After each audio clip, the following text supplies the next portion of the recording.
Hey, I am really glad you're here today for the Content Creation Made Easy podcast. Today I'm with Rosemarie Callender, and we are talking all things podcasting. Now, if you've been following along with me, you know that I encourage people to pick a core piece of content. You can call it your anchor content. I call it home-based content. It's a piece of content that you create, probably takes you a little bit of time. It could be your blog, your YouTube videos, your podcast, and then we repurpose it. And I really wanted to dive into unpacking what it takes to create a podcast and get it out there and some of the challenges you might be having, because you might want to consider doing a podcast today. And Rosemarie is a podcast launch and systems strategist. She's basically an expert in this stuff.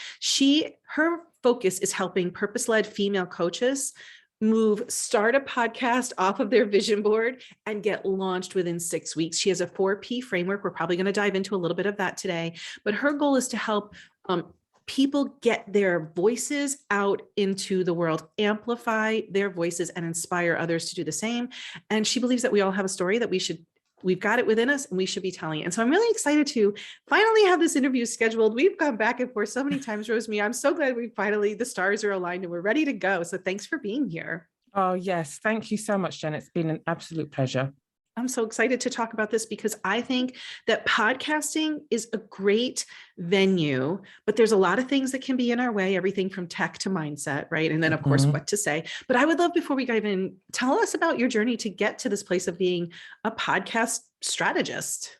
Yeah, well, yes, thank you. So I have been in business now 2 years in September. So what's that? About 21 months. I started off as a general VA, serving female coaches. I absolutely love working with coaches, and I am here, as you mentioned, to really amplify and make sure that women take their seat at the table. Men have had their moment for far too long. But I started off as a VA, and there was just something missing. My background, might I add, is supporting C-suite board members in London. I'm over in Essex in the UK. So I used to travel into London providing PA support. So very admin, systems, processes focused. And so it made sense when I moved into the online space, thank you, COVID, to really sort of support female coaches, business owners in that same way.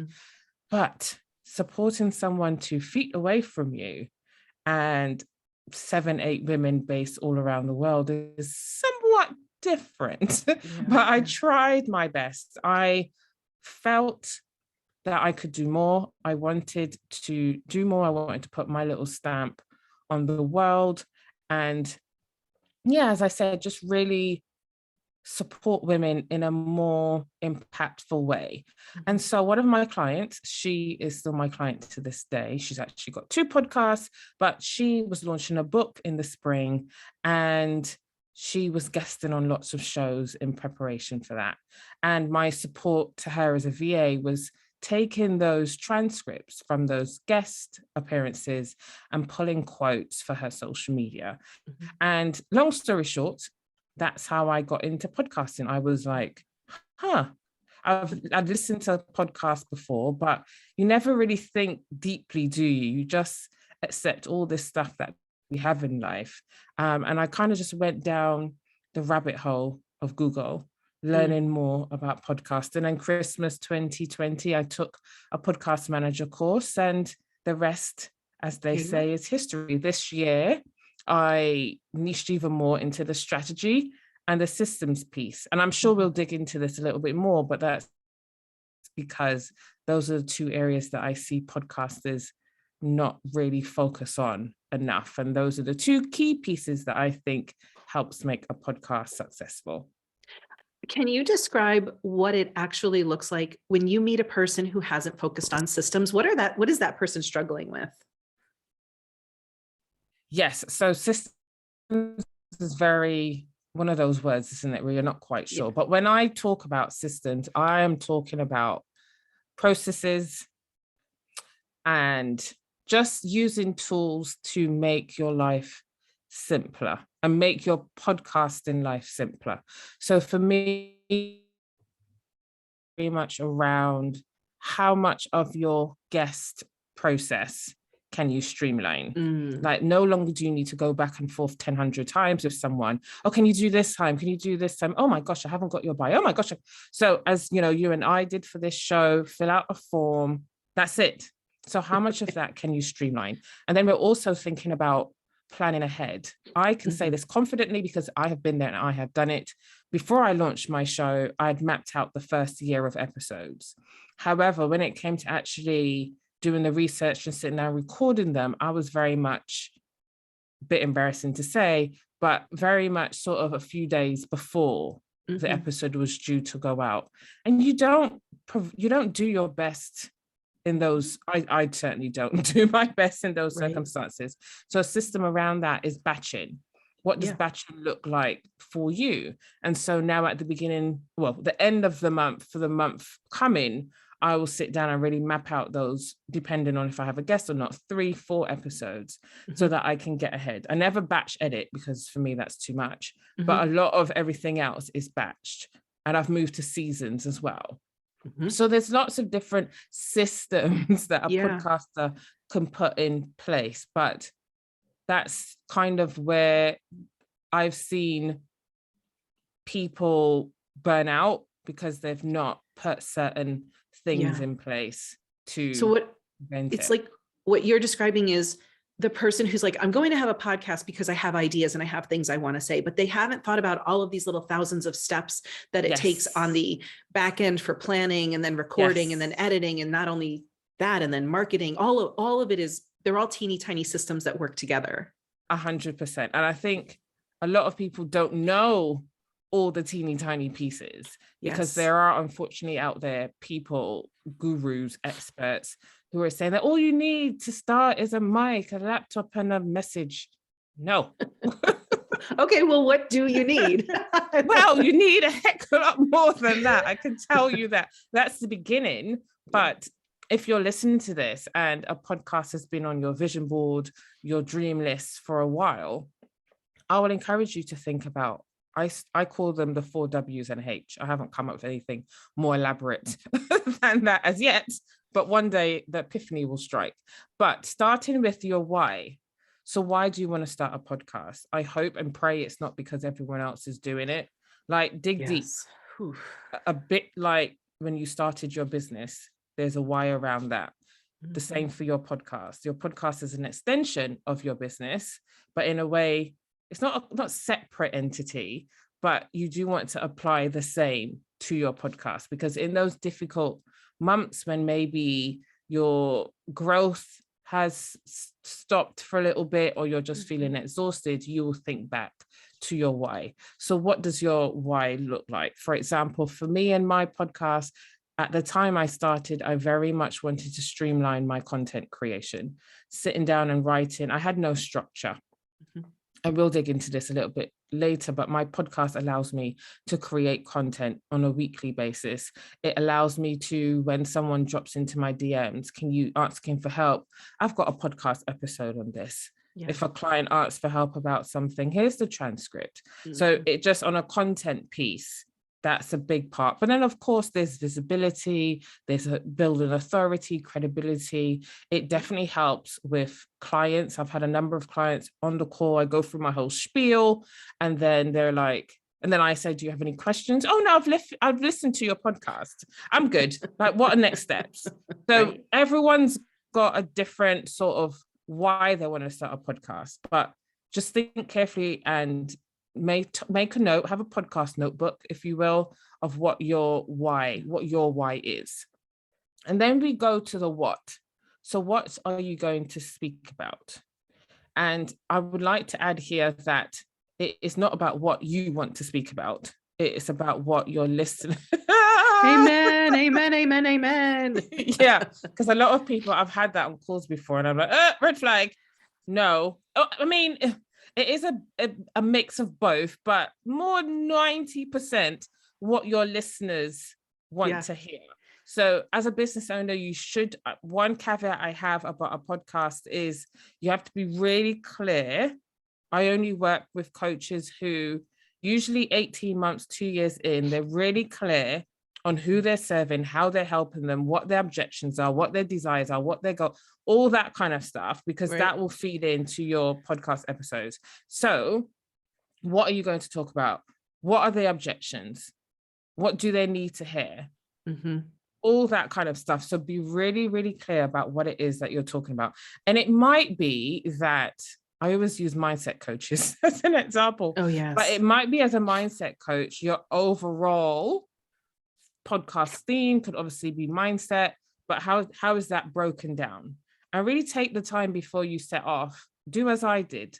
Really get those topics, get those draft episode titles written down. Use Trello, Asana, whatever project management tool, a good old notebook works as well, and get those mapped out. So you've kind of got an idea of what you're doing. So that's the what.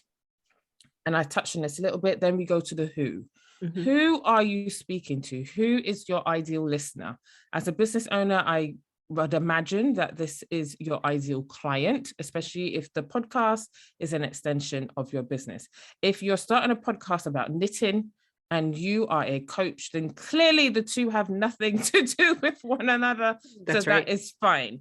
But if they're both aligned with each other, by all means, dip into your sort of client, ideal client avatar, and really pull from that and really work out who it is that you're speaking to. You might also want to think about, do they listen to podcasts? So before you start on your journey, if you have a Facebook group or you have a community of some kind, do make sure that your community do listen to podcasts. And that goes into the why, because you might want to start a podcast because it works for you. But if your ideal listener doesn't tune in for whatever reason, then you're not necessarily going to see the success with your show. So that's something to kind of think about. And then also with the who, when are they likely to tune in? So if they are listeners, so if you're a leadership coach for managers, like one of my clients, and well, depending on where you are in the world, they might have started commuting into work again. So you might want to take that into consideration. When are they likely to listen? Is it on the morning commute, lunchtime? And that feeds into how long your episodes are. And then we get to the when. So something that a lot of people fail to do, and this might be my PA background. I love a deadline. I love putting a deadline in my calendar. If it's not in my calendar, it's not going to happen.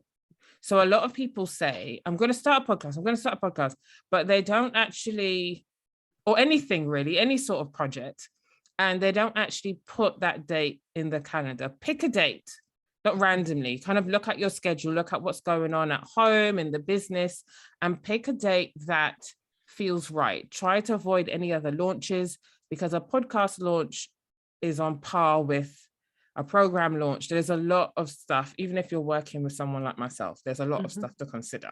So when are you going to launch? I normally work to a 6-week plan. Depending on if you're doing it yourself, you might need a bit longer, maybe 3. I wouldn't say 6. You might lose momentum, but choose a period of time based on your own schedule, how much time you've got going on. We're moms, we're daughters, we've got all this stuff going on. So choose wisely and put that date in the calendar and work backwards. What needs to be done when? And finally, how? And how is around, are you going to do just the audio piece, or are we going to do video like Jen does for her show? Video is not an excessive amount of extra work, if you know what you're doing. Right. It's not a lot of extra work, but because video is on the rise, it makes sense to do both. But it might be that you lead up to that. It might be starting out, it's a bit too much.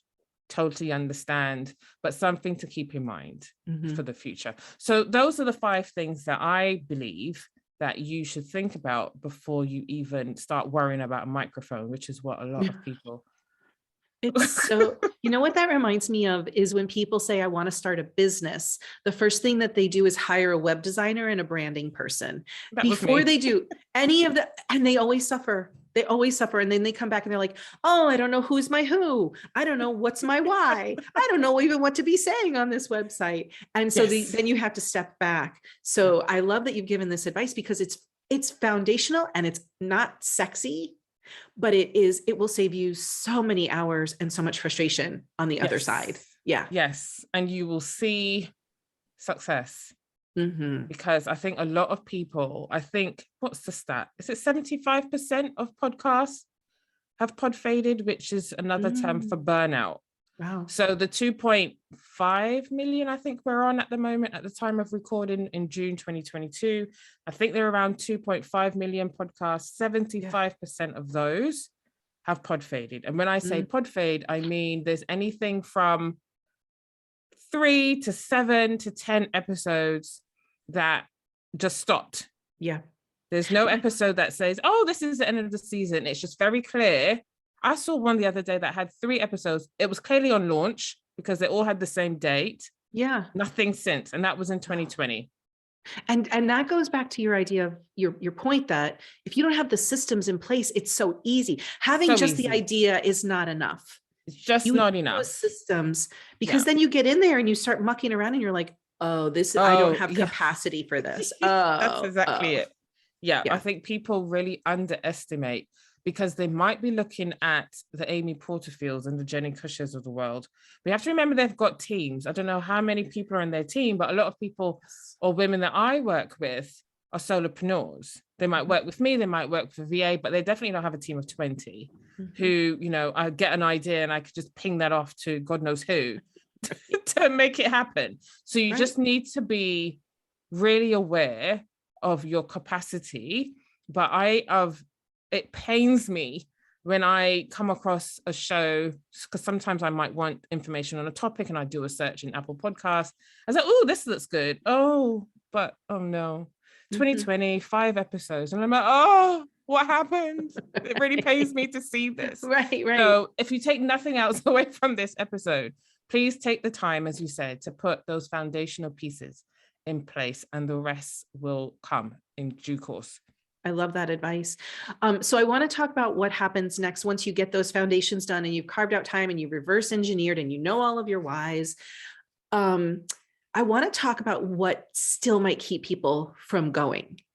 And I think that there's this belief that if I don't have 5,000 downloads every episode, it's not worth my time. Or, oh, here's another celebrity who's putting out another podcast talking to his or her friends that people are downloading by the millions. So I shouldn't put my podcast out there. So I know that as a podcaster, I have had those thoughts too. Tell me, do your clients struggle with this? And if so, how do you help them through it? So not those two specifically. Other common beliefs that I have come across are around there's a lot of podcasts out there that are in the same niche. How do I stand out? Yep. Another one is around what will I talk about? So the fear of kind of running out of ideas, which I think that's just a block because as a business owner, you've got so much knowledge and expertise that, you know, that's not even a thing. And then something that pops up. So obviously when they come to me, we start working together, they've decided to launch. But at some point, I think reality sets in and that my clients don't necessarily tell me, but I can kind of sense it where the mind monkeys, whatever the mind monkey might be, might start cropping up.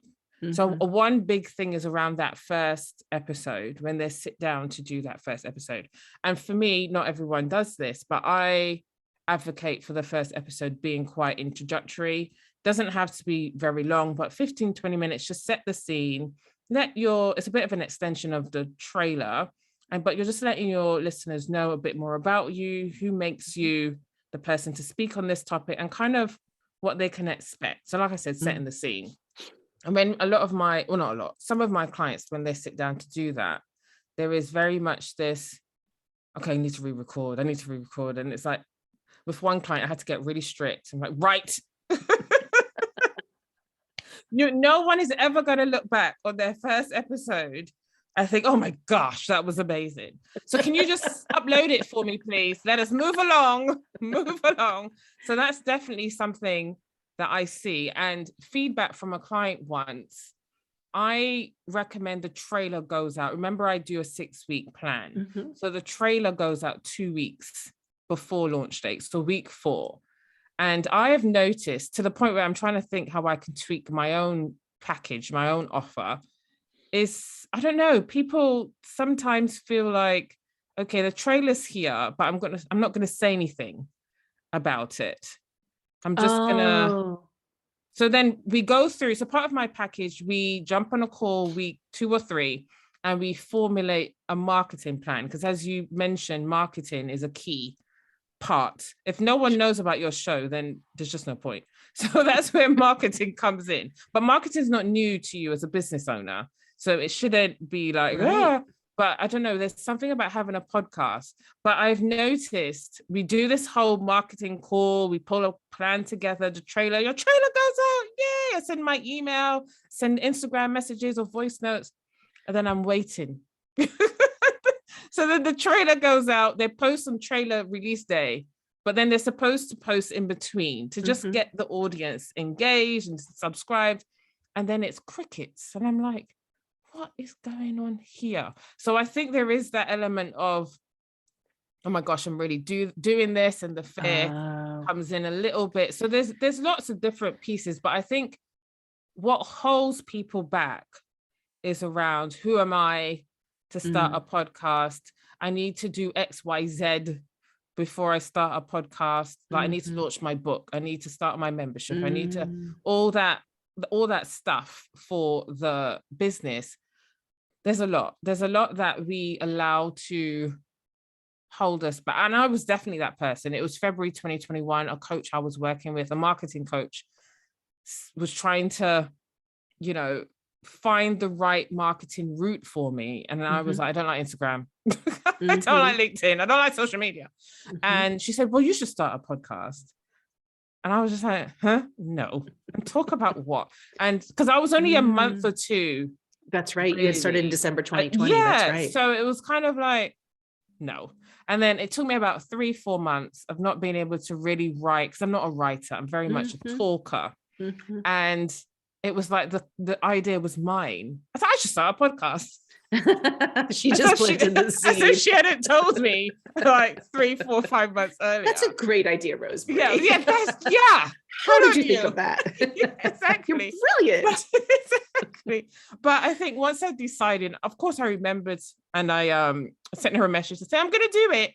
But yeah, I haven't looked back and Mhm. positioned. Looking back, I could have positioned my show a lot better, but you don't know what you don't know. It's all kind of Mhm. lessons. Even as the Yes. expert, I have certainly learned lessons and I've passed those on to my clients. But I think if it's something that you really want to do, Mhm. I understand the fear of, it's funny because there's a fear of visibility, but at the same time, we know we need to be visible. Like a lot of my clients want to make a bigger impact. And there's Mhm. only so much you could do on social media where they're Yeah. changing every 5 seconds. Yep. So, but just give it a go. Make the Yeah. plan, points 1, 2, 3, 4, 5 Yes. first. But yeah, make it happen. Podcasting is growing.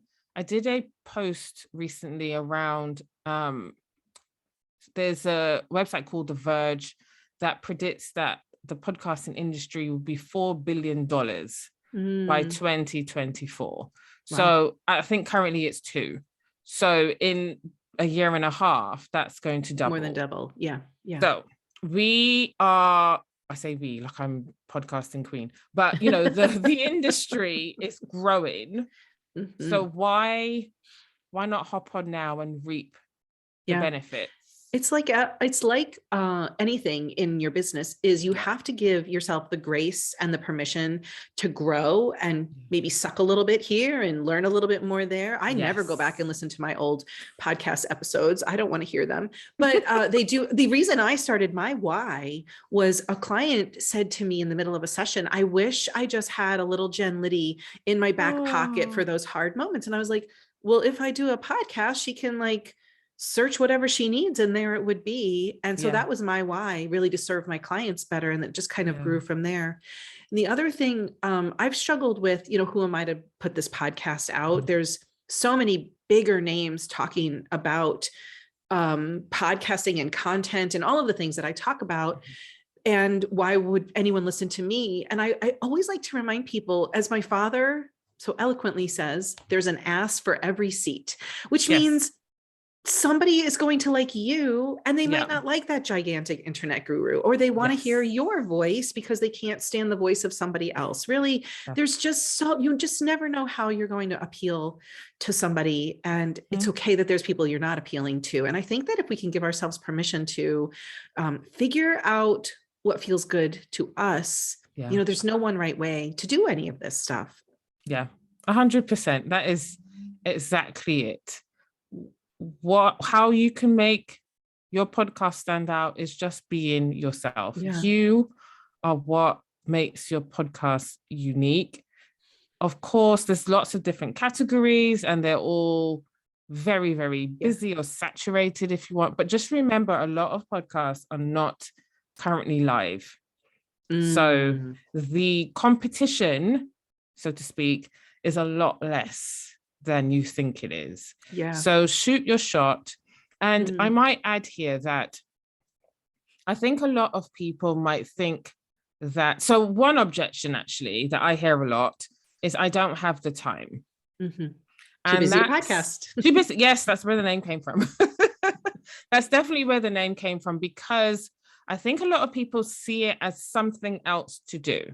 But I'm really trying to shift that perspective to, as we touched on earlier, your anchor, your core content, whatever it might be.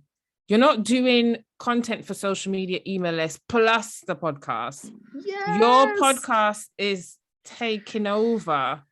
It is the top of your sales funnel, if you want it to be. It's the top of your content funnel. A 15-20 minute episode, if you put lots of value into it, you transcribe it, you pull out quotes, if you do the video as Jen does, you can take a 30-60 second video and stick it on social media. You can take, I don't know, what is YouTube? I'm not really on YouTube. Maybe 5-minute clip and stick it on YouTube and say, check out the full episode and include the link. The same for your email list. You are not adding things to your to-do list. Your podcast is, in my opinion, a very important asset for your business. And I think where a lot of people, and I've had to have very stern conversations with a couple of my clients, is that they just see it as something else to do. Like I've had a client say to me before, what was it? Something along the lines of, oh, I have to find time to, and I just thought, no. It's not about just, I wish I was quite this strict with my clients, but I do love them. But on a serious note, it was very much, you need to see your podcast as it is it, capital I and capital T. And if you do it in the right way, it will feel, and the systems, all that kind of stuff, it will feel effortless and it will feel fun. But if you go into it thinking it's something else to do, I've got to see clients, I've got to, I don't know, the washing machine is broken down, whatever it is, and the podcast drops, something else needs to drop, not the podcast, because it will, in the long run, serve you better. And I don't know about you, but Instagram feeds is 48 hours. Instagram stories is 24 hours. If I didn't have my podcast, well, when I didn't, and people DM'd me a question, I have to then sit down and type out this long response or send a voice note. Now, someone reached out to me about podcast guesting. She wanted help with her pitch email. I quickly looked at it, literally 2 seconds of my life. I just immediately some stuff jumped out at me, 3 bullet points, link to my podcast, done. And I can continue to do that as long as my podcast is live. It's very sticky in that way. And it will continue to work for you. I think I heard recently, I don't know where I heard this, but another podcasting guru, more respected than maybe some of the random advice that you hear. But she said podcasting, the sort of lifespan is 7 years. 48 hours, 24 hours. LinkedIn, you might get a month, but nothing, there's no social media platform that will get you anything quite like a podcast. And if you pair a podcast with Pinterest, which is probably a totally different episode, because Pinterest is a search engine. Again, content lives on there for years. So you just have to think, do you want to work smarter or do you want to work harder? And I know which one I would go with. Yeah. And I'm encouraging all the other people listening to this to do the same.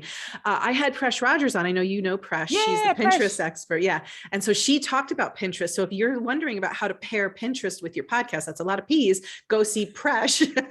Go see my episode with Presh, because she's got a lot of feedback on that too. Yeah. I'm glad you mentioned that.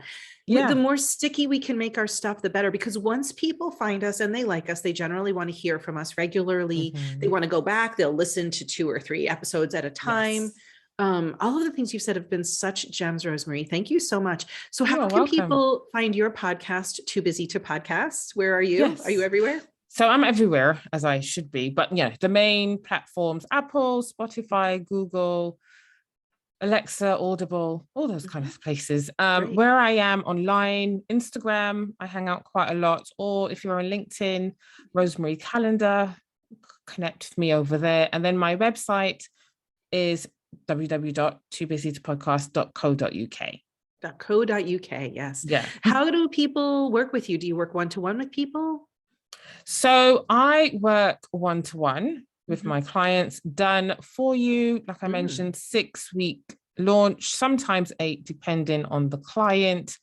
I also done with you. So if you just want someone to keep you accountable, you want to do it yourself, but maybe you want to save yourself the aggravation of Googling all the pieces, I can do done with you. We'll meet once a week and we'll follow the same framework as I would with my done for you clients. I, of course, do nothing.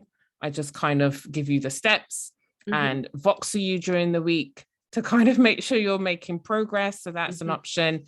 And if you are someone who wants to do it all yourself, or a podcast, you're already a podcaster and maybe you're feeling a little stuck, then I have a strategy call as well. We'll just jump on Zoom, for 75 minutes.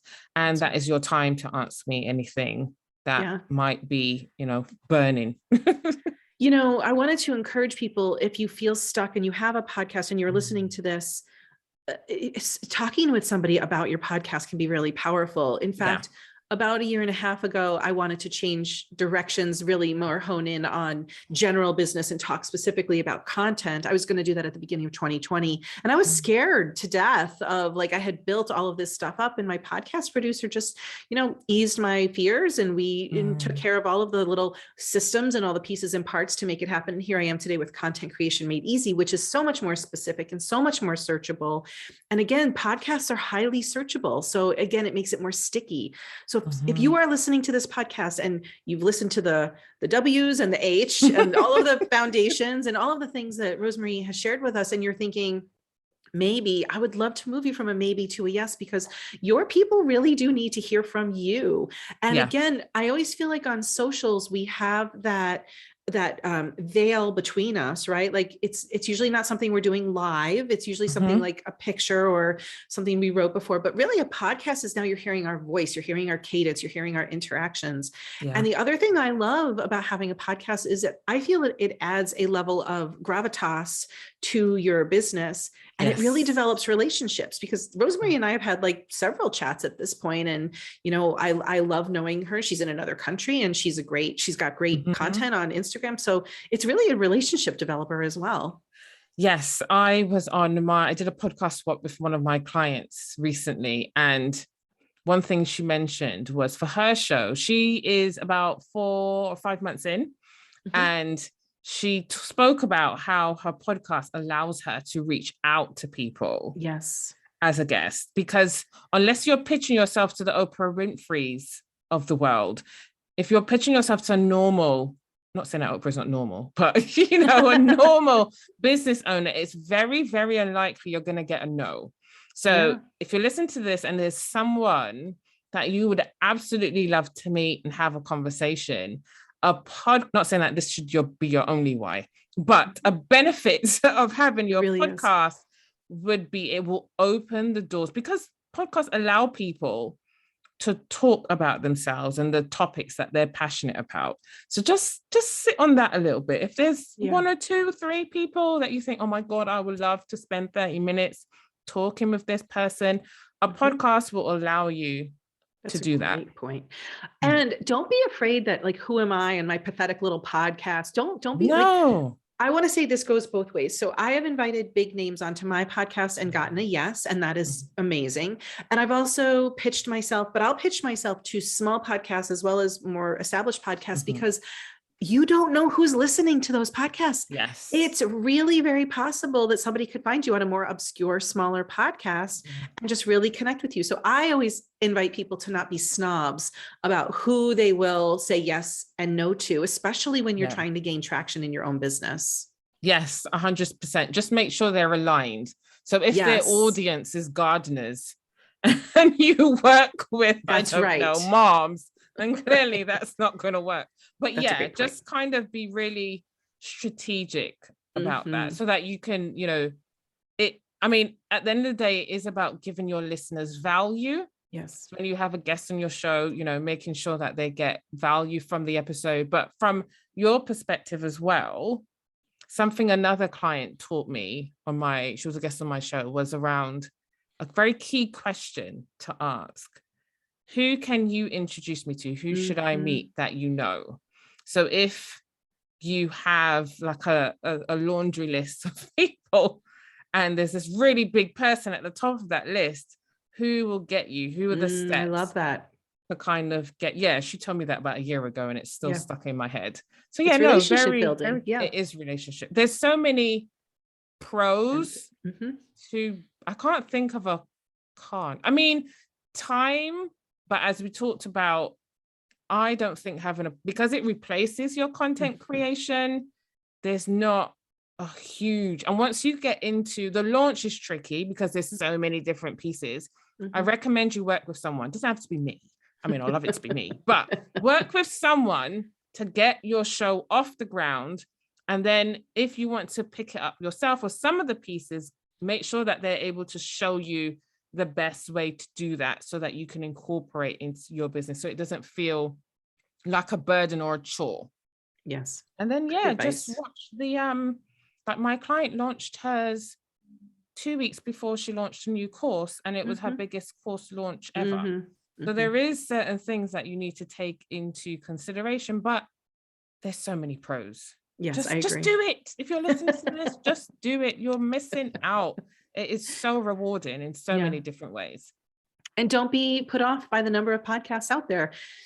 There's just people are going to find it's not real. And it really doesn't matter. People are going to find your podcast because they like your content with your voice and your flair, the way that you spin things. Yes. And just know that you will get better. Episode 1, episode 10, episode 25, 100.